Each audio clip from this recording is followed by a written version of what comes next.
Recentemente eu vi um post dizendo que a parte 5 é a parte que tem os maiores potenciais desperdiçados de Jojo. E eu parei para analisar isso e eu achei que era um tópico pertinente para se desenvolver em um vídeo. Até porque eu não ando tendo muitas ideias. Como esse argumento é muito comum quando as pessoas vão falar sobre a parte 5, eu resolvi fazer esse vídeo onde eu quero desmistificar e dizer porque muitas das expectativas criadas para essa parte não fazem sentido nenhum. Eu sou Rick e bora falar sobre como você criou expectativas erradas sobre Jojo Parte 5. Já é manjado, todo vídeo que eu tenho oportunidade eu elogio ele e eu não teria como ficar sem defender o meu Jojo favorito, Giorno Giovanna.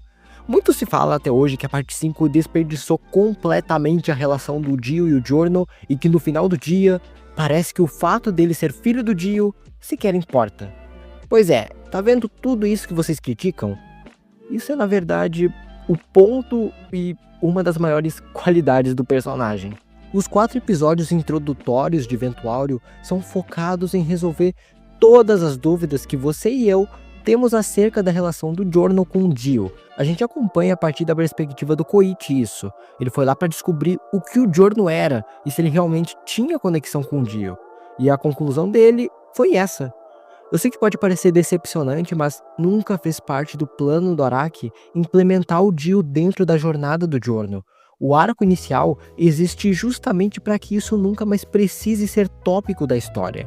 E tá aí, como que algo que nunca foi sequer pensado, quem dirá iniciado na trama, vai ser um desperdício. Eu vou além. O fato do Giorno não ter ligação com o Dio é o ponto do personagem, porque o que a gente acompanha na parte 5 é a jornada do sonho dele, um sonho próprio do personagem que não existe pelo fato dele ser filho do Dio, existe porque é algo que ele desenvolveu depois de experimentar aquela realidade. Se vocês repararem, o Araki não costuma fazer com que os ancestrais dos protagonistas sejam importantes para formar eles. O Joseph veio logo depois do Jonathan e em nenhum momento isso é relevante para o personagem, a não ser pelo fato dele ter a mesma justiça que ele e que liga o Jonathan a todos os Jojos basicamente. O Josuke até encontra o pai, mas não tem como dizer que isso faz parte da formação dele como personagem. E em nenhum momento o fato dele ser filho da figura Joseph Joestar tem relevância para a história. Acontece a mesma coisa com a parte 5.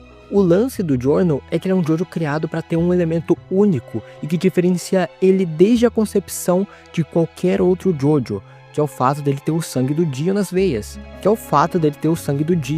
Mas isso não é um elemento que foi criado para ser usado na história. Tipo, eles estão atrás do Giorno porque ele é filho do Dio. Não, isso existe para formar a persona do Giorno, porque ele é um personagem que junta elementos do Dio e transforma eles em outra coisa. O Dio tinha um carisma dito como de um ditador. Ele usava da sedução, do medo e da presença para manipular as pessoas.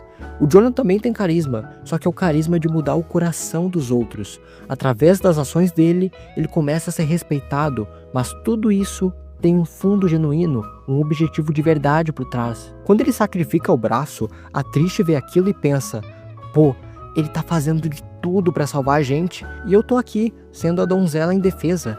Eu não quero isso, eu quero fazer como ele. O Bucciarati é literalmente poupado por ele, e quando o Giorno fala do sonho dele, ele vê aquilo e pensa como uma oportunidade de melhorar. Eu posso ajudar esse maluco a mudar essa realidade de bosta que eu tô vivendo. E basicamente todos os personagens passam por arcos assim com o Giorno. Sim, todos, até o Abakio. Ou vocês acham que a última ação dele ser morrer, deixando uma pista que só o Giorno poderia revelar, é algo que existe por acaso? Obviamente não. O carisma dos dois personagens é muito importante, mas é usado de formas completamente diferentes. Tem até aquele paralelo, que o Dio antes de Stone Ocean, o que a gente sabia é que o objetivo dele era alcançar o topo, dominar o mundo, ser uma figura de influência em determinado ponto e escala. E é meio que isso o final do Giorno, se tornando o chefe da máfia. Ao mesmo tempo, ele não é um puro Joestar bonzinho. Ele tem um sonho dele, mas a linha moral do personagem é bem distante da do Jonathan, por exemplo. Ele rouba as meninas ali no início, tem um momento que, para despistá-la a esquadra, ele tem um genial plano de transformar 100 carros em sapos para confundir eles, e assim ele fudeu um monte de gente gratuitamente. Isso serve pra gente entender que ele é um personagem de contrastes. Embora ele seja um Joestar, ele também tem características de um Brando. O sonho de ser chefe da máfia é um contraste mesmo. Ele quer ser o chefe da máfia para fazer com que a organização que trabalha nas sombras comece a mudar de perspectiva. O personagem é inteiro construído em cima desses detalhes. Por isso eu gosto de falar que o Giorno, ele é Joestar, é Brando e é Giovanna. Ele não é só um dos dois, nem apenas os dois. Ele é os dois e algo mais. Por isso ele é o Jojo. Tá na capa do mangá, pô. Tá na capa do jogo da parte 5. Ele é algo novo com sua própria forma de pensar e resolver os seus sonhos. Então, por isso que eu acho distante da realidade cobrar mais do que isso do personagem do Giorno em relação à relação dele com o Dio. Porque tem sim bastante coisa. O problema é que o pessoal quer ver o fanservice. E daí o próprio Araki já fez questão de dizer que sempre vai evitar ir por esse lado. Agora, indo pro vilão da parte, Diavolo, eu tenho a teoria que esse é o personagem mais mal compreendido de Jojo, no sentido que eu acho que a maioria não entendeu o ponto desse personagem. Mas o que eu vejo sendo dito é que o Araki não explicou a motivação dele, então ele não é um personagem palpável, além daquela teoria dita que o Doppio deveria tomar o lugar do Diavolo porque ele tem carisma, e isso aí eu acho o cúmulo do genérico. O personagem do Diavolo é simplesmente uma incógnita. Ele é para ser confuso, bizarro, e todas as oportunidades que a história tem de justificar ele confundem ainda mais. Porque vocês acham que a história de origem dele é revelada como se fosse uma lenda urbana, uma história vinda de um filme de terror? É puramente o sobrenatural, e eu gosto muito disso. O Diavolo me lembra de certa forma uma criatura de filme de terror. A gente não vê ele demonstrando amor, compaixão, ele muito menos usa o poder para se dar bem com mulheres, grana, nada.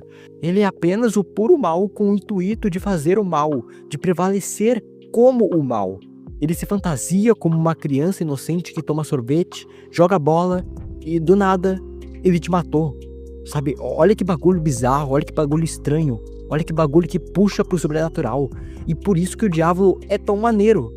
O Doppio em nenhum momento foi pensado como vilão no sentido de substituir o Diavolo. Ele não se encaixa nisso e nem tem construção pra isso. Eu não sei porque tanta gente da fandom fica martelando essa ideia de que o Doppio devia ser o grande vilão. Não tem nada nessa parte que te induz a pensar nisso, gente.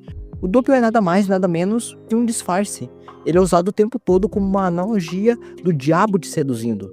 O Bucciarati enxerga o Doppio como a triste. Ele é induzido a ajudar o diabo. E quando ele não pode mais vestir essa carcaça, ela é jogada fora. E ele revela assim a sua verdadeira identidade, que é o Diavolo, que é nada mais nada menos que o diabo em formato de pessoa. Além disso, tem o icônico desperdício do personagem do Fogo, que eu realmente acho desperdiçado, mas eu queria acrescentar que o final do Fogo na história é bem interessante e realista. Atualmente o meu problema com o Fogo seria de que eu acho que o personagem deveria ter tido mais participação antes de ter saído da história.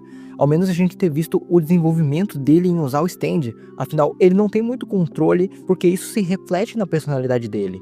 E é um fator que a trama não concluiu, e por isso eu concordo que dentre essas ideias de potenciais desperdiçados, esse é o mais válido.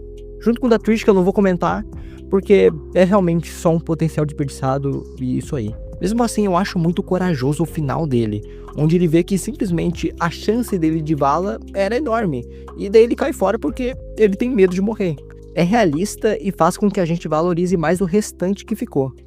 Em resumo, eu acho bem interessante o final do Fogo, mas faltou coisas antes disso para fechar melhor o personagem. Sobre o final da parte 5, eu vejo até hoje gente dizendo que o epílogo é desnecessário e desperdiçaram esse tempo que poderia ser mostrado com o Giorno mudando a Itália com algo que não acrescenta na história. Bem, primeiramente, não é desnecessário. O epílogo existe na verdade porque ele serve para fechar a trama. A parte 5 fala muito sobre o destino, muito mais que as partes anteriores que já falavam bastante. Acontece que ele serve para justificar tudo isso que aconteceu, com o Mista tentando mudar o destino. O Gold Experience Hacking mesmo é uma manifestação disso, e todos os personagens têm o destino afetando eles de alguma forma. Então, o epílogo meio que serve para fazer um 360 na situação, mostrando que desde antes da história começar, o destino sempre esteve ali, e é algo que simplesmente não tem como fugir. Talvez nós todos sejamos apenas escravos adormecidos do destino. Você pode até não gostar, mas não é desnecessário, faz sentido com a história. E sim, eu entendo que seria interessante ver o Giorno dando jeito na máfia por dentro, mas a parte 5 é inteira sobre roubar o cargo do chefe e resolver o problema aí. A história deixa subentendido que o Giorno vai resolver as questões sociais da Itália. E não tem por que a gente duvidar disso depois de todo aquele final e tudo que a gente viu sendo construído em cima do sonho dele. Animes shonen assim, onde o protagonista tem que alcançar um sonho, normalmente focam mais na jornada até a realização desse sonho do que no personagem aproveitando esse sonho realizado. E é isso que acontece com o Giorno. Você sabe que ele conseguiu se tornar o gangstar e tá mudando a Itália de alguma forma. Não precisa de uma explicação para você entender isso. O diálogo dele e do Polnareff sobre herdar vontades no final é mais do que o suficiente para reforçar a determinação do Giorno em continuar indo atrás do objetivo de tornar a Itália em um lugar melhor. Enfim, eu acho que eu respondi as principais dúvidas e questionamentos envolvendo potenciais desperdiçados na parte 5. Diz aí nos comentários se tu acha que eu sou maluco ou se eu tô certo. Mas então é isso aí. Eu sou o Rick e tenham um bom giorno.